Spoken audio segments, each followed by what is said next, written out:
Hello friends, હું જ્યોતિ ગજ્જર સુરતથી. આજે હું તમારી સાથે કાઠિયાવાડી ઢાબામાં મળે એવી વેજ મસાલા ખીચડી સાથે ખાવા માટે ખાટી મીઠી કઢી કેવી રીતે બનાવવી એની રેસીપી શેર કરીશ. ઘરમાં નાના મોટા બધાને જ પસંદ આવે એવી આ એકદમ ટેસ્ટી મસાલેદાર લસલસતી ખીચડી અને કઢી ઓછી મહેનતે ઓછા ટાઈમમાં બનાવી શકાય, એ પણ ઘરમાં હોય એ જ સામાન વાપરીને. તો ચાલો આજની આ મજેદાર રેસીપી શરૂ કરીએ.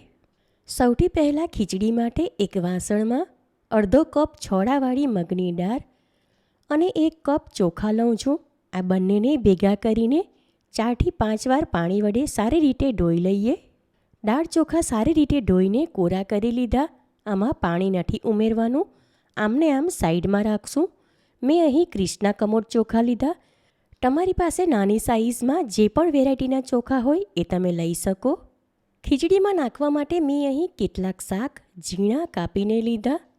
એમાં અડધો કપ ટામેટાં, અડધો કપ કેપ્સિકમ, અડધો કપ ગાજર, અડધો કપ કાંદા અને 5 કપ વટાણા લીધા.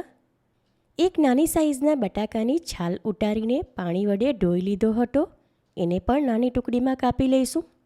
18 થી 20 જેટલા પાલકના પાન લઈને 3 થી 4 વાર પાણી વડે સારી રીતે ધોઈ લીધા. એને ઝીણા કાપી લઈએ. મેઝરમેન્ટ પ્રમાણે અડધો કપ ઝીણી કાપેલી પાલક લીધી.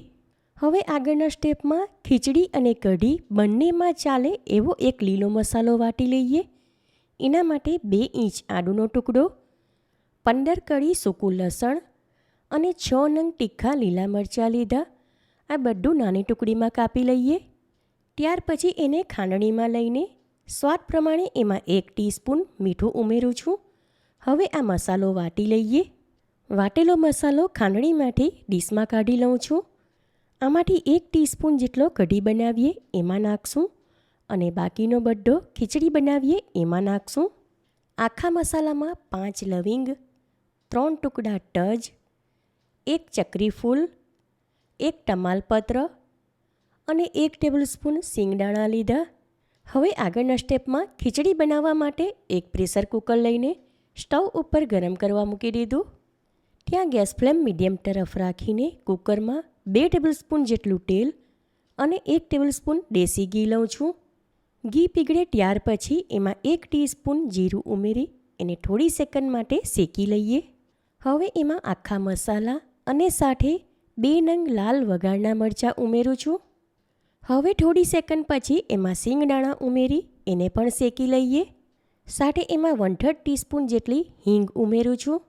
હવે થોડી સેકન્ડ પછી એમાં કાપેલા શાક કેપ્સિકમ, ગાજર, કાંદા અને બટાકા ઉમેરીને મિક્સ કરી લઈએ. શાક થોડીવાર માટે સાંતળી લીધા. હવે એમાં લીલો મસાલો વાટીને રાખ્યો હતો એ ઉમેરું છું.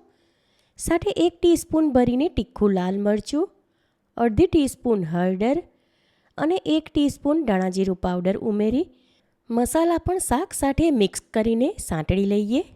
થોડીવાર માટે મસાલા સાંતળી લીધા. હવે આમાં કાપેલું ટામેટું, પાલક અને વટાણા ઉમેરીને મિક્સ કરી લઈએ. ખીચડીમાં નાખવા માટે ઘણા બધા શાક લીધા એટલે આ ખીચડી પણ વિટામિન્સ, મિનરલ્સ અને ફાઇબરથી ભરપૂર એકદમ હેલ્ધી બનશે. હવે છેલ્લે આમાં 1 ટીસ્પૂન ભરીને ખીચડીનો મસાલો ઉમેરું છું. તમારી પાસે એ ન હોય તો એના બદલે તમારા ટેસ્ટ પ્રમાણે બિરયાની મસાલો કે ગરમ મસાલો ઉમેરી શકાય. દરેક શાક અને મસાલા થોડીવાર માટે સાંતળી લીધા. હવે આમાં 4 કપ ભરીને પાણી ઉમેરું છું. સ્વાદ પ્રમાણે આમાં 1 પ્લસ બીજી અડધી એમ ટોટલ 1/2 ટીસ્પૂન મીઠું ઉમેરું છું. મસાલો વાટ્યો એમાં પણ મીઠું ઉમેર્યું હતું. હવે આ ટાઈમ પર આ પાણી એકવાર ટેસ્ટ કરી લઉં છું, એટલે એમાં મીઠું એડજસ્ટ કરવું હોય તો કરી શકાય.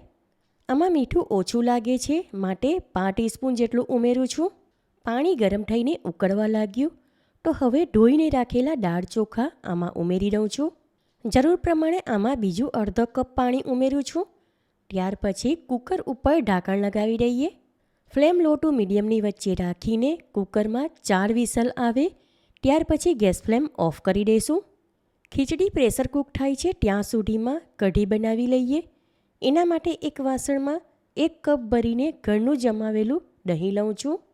દહીંને સારી રીતે આંટી લીધા બાદ એમાં 2 ટેબલસ્પૂન ચાળેલું બેસન, વાટેલો લીલો મસાલો 1 ટીસ્પૂન સાઈડમાં રાખ્યો હતો એ, અને સ્વાદ પ્રમાણે 1 ટીસ્પૂન મીઠું ઉમેરું છું.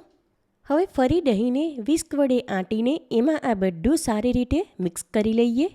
હવે આમાં 1 કપ ભરીને પાણી ઉમેરું છું. બીજું 1 કપ લીધું એમાંથી અડધા ભાગનું ઉમેરું છું.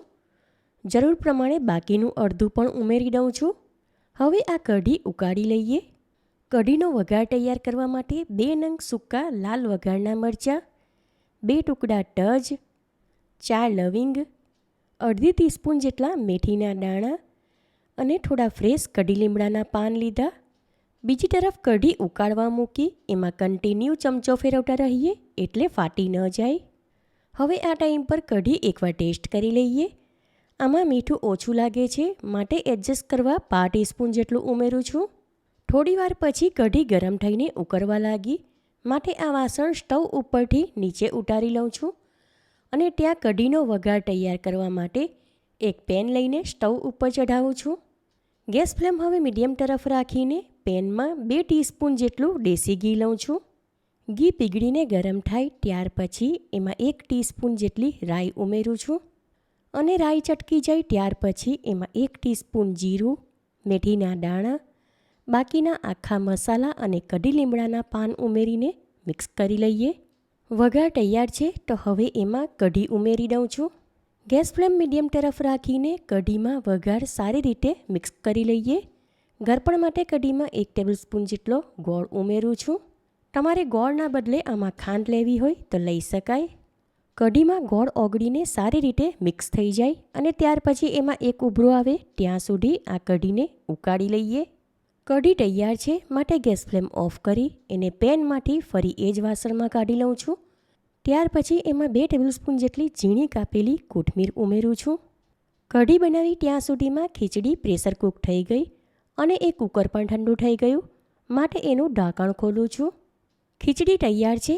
એને થોડી ઢીલી અને લસલસતી કરવા માટે એમાં અડધો કપ જેટલું પાણી ઉમેરી દીધું. સાથે એમાં 2 થી 3 ટેબલસ્પૂન જેટલી ઝીણી કાપેલી કોથમીર ઉમેરું છું. હવે આ ખીચડી માટે એક વઘાર તૈયાર કરીએ. ખીચડીનો વઘાર તૈયાર કરવા માટે એક તડકા પેન લઈને સ્ટવ ઉપર ગરમ કરવા મૂકી દીધું. ત્યાં ગેસ ફ્લેમ લો તરફ રાખીને એમાં 2 ટેબલસ્પૂન જેટલું દેશી ઘી લઉં છું. ઘી પીગળે ત્યાર પછી એમાં 1 ટીસ્પૂન ઝીણું ક્રશ કરેલું સૂકું લસણ ઉમેરું છું. થોડી સેકન્ડ માટે કન્ટિન્યુ હલાવતા રહીને લસણ હલકા ગોલ્ડન કલરનું સાંતળી લીધું. હવે ગેસ ફ્લેમ ઓફ કરીને આમાં 1 ટીસ્પૂન કાશ્મીરી લાલ મરચું ઉમેરું છું. વઘાર તૈયાર છે તો એને ખીચડીમાં ઉપરથી નાખી દઉં છું અને હવે ખીચડી સાથે વઘાર મિક્સ કરીને ગરમા ગરમ ખીચડી કઢી સાથે સર્વ કરું છું. ગરમા ગરમ સુપર ટેસ્ટી કાઠિયાવાડી વેજ મસાલા ખીચડી સાથે ખાટી મીઠી કઢી, કેરીનું અથાણું અને કાંદાનું સલાડ બપોરના કે સાંજના ટાઈમ પર ખાવા માટે બસ આટલું જ હોય તો બીજી કોઈ આઈટમની જરૂર ન પડે. એકવાર આ રીતે તમે શાકભાજીથી ભરપૂર મસાલા ખીચડી અને કઢી બનાવશો તો ગેરંટી સાથે કહું ઘરમાં નાના મોટા બધા જ વખાણ કરીને ખાશે અને ખાટા ઓછી જ પડશે. માટે આ રેસીપી તમે જરૂરથી ટ્રાય કરો. તમે મારી આ રેસીપી ક્યાંથી જુઓ છો અને કેવી લાગી એ કમેન્ટ કરીને જણાવો. પસંદ આવી હોય તો વિડીયોને લાઇક અને શેર કરો. ચેનલ પર નવા હો તો સબસ્ક્રાઈબ કરીને બાજુમાં આપેલા બેલ આઇકન પર ક્લિક કરો એટલે આવનાર દરેક નવી રેસીપીઓની જાણકારી તમને મળતી રહે. ફરી મળીશું એક નવી રેસીપી સાથે. Eat healthy and stay healthy.